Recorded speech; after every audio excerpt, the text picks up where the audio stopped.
Alright, what's going on, guys? Try back again. Here to bring you another video. This video is going to be doing a review for Peter Jackson's The Hobbit, An Unexpected Journey.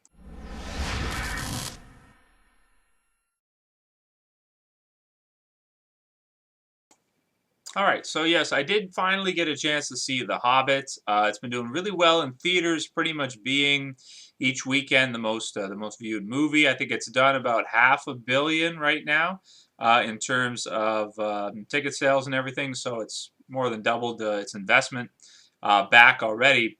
And it's just the first one out of the trilogy. So it's just the first movie.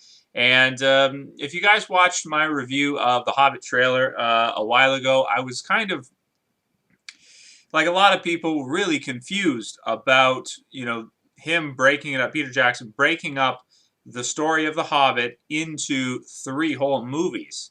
And the reason for that is because out of the books, the original J.R.R. Tolkien books, it's the shortest. It's like way shorter than the others. And, the other books, overall you have 3 of them to make a trilogy. Okay. And then The Hobbit, you just have 1. And it's shorter than any of the others. So to take that and make that into a movie trilogy, it's weird. It's very strange that they decided to do that.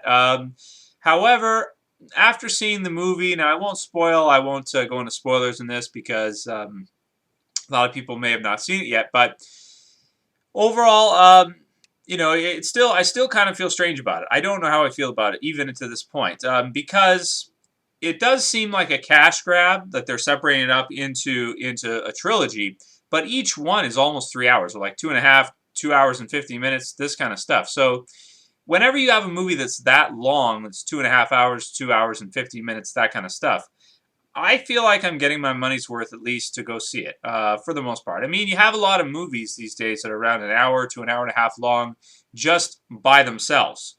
So, and, not a trilogy or whatever, but that's like the whole movie, the whole idea, the premise, everything of the story, and it's an hour and a half. This movie's almost 3 hours. The pacing is slow, very slow, especially at the beginning. It's kind of irritatingly slow, but it kind of makes me feel like I'm watching a movie back from like the 80s or like the early 90s or that kind of stuff when pacing was a lot slower than it is today. Movies today are very fast-paced. They throw everything at you very quickly, and we're used to that kind of style of storytelling now in a movie versus where it used to be way back in the day. You would even have scenes of, for example, in the 70s and the 60s in those movies of characters, let's say getting out of their car, walking up to a door, doing these little things as part of the story that, in modern movies, unless there's some dialogue there or something important happening, they cut it right out. You'll just have the character, let's say, arriving at the door instead of driving or doing these things in between. And that just has to do with the pacing. This movie has a slower pacing that kind of reminds you more of those older films. Now, that is deliberately done to stretch out the story, obviously. And because it does that, the story does feel a bit bloated because in the 3 hours that you're watching it, in terms of story, not that much happens.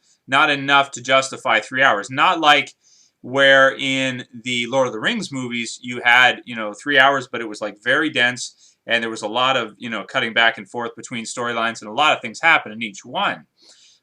This one, it is definitely a lot slower and I do feel like not as many things happen.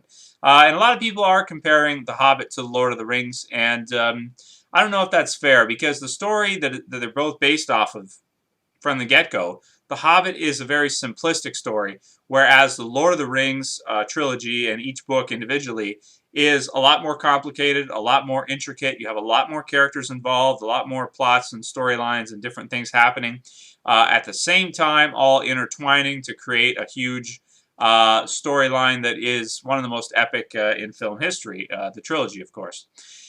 This isn't really up to that standards, I'd say. It's not on the same level as any of the Lord of the Rings films. The action is still pretty good. There is some action, but everything is on a lot smaller of a scale. But that's not to say I didn't enjoy it. I did still enjoy the movie.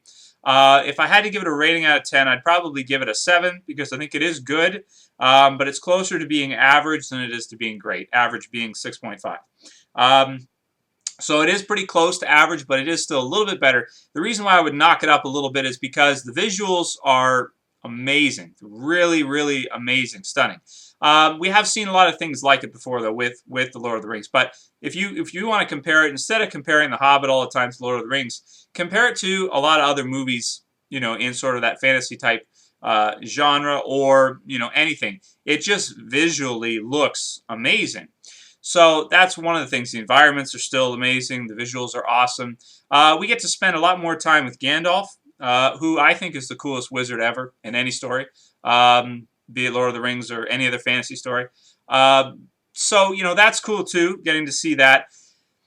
We get to spend some more time with Bilbo, who, I mean, he's okay as a character. The characters in this movie, a lot of them are very, very one-dimensional. A lot of them don't do too much. You have all these different dwarves, lots of them, and only one of them really gets developed at all. His name is Thorin, and he's really the only one that really has any kind of character development that we get to know. The others are all extremely one-dimensional. They all have their little twerk or trait that kind of separates them from the others, but they're, in terms of character development, there's nothing there.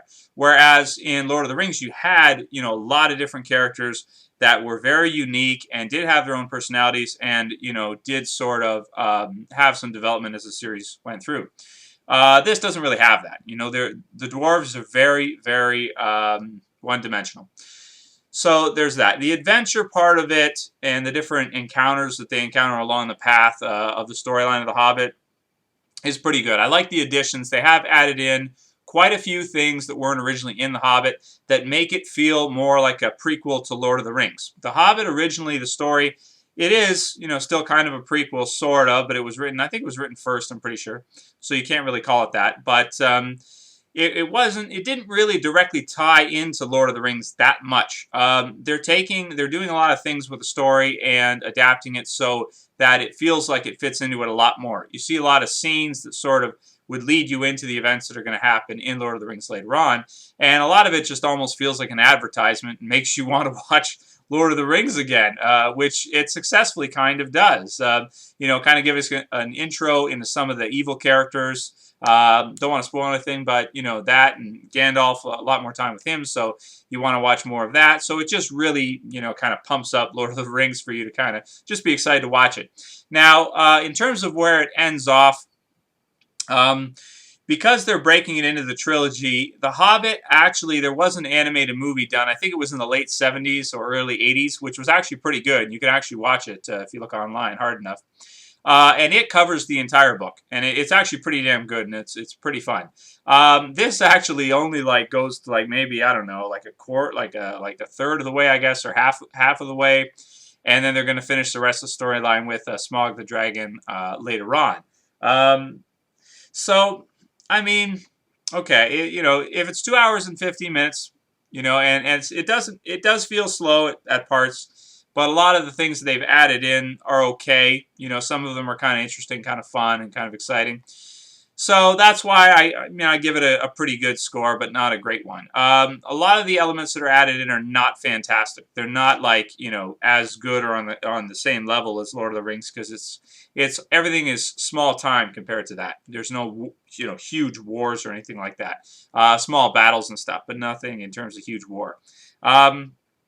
So overall, I would recommend people see The Hobbit if they like fantasy and they like the stories. I do think it does justice to it, and even more so because it's adding in a lot of the elements. It's not fantastic. It's not great. I think a lot of people had the expectation it was going to be, but hey, it's not. If they would have condensed all three into one movie, then it probably would have been on the level of the others.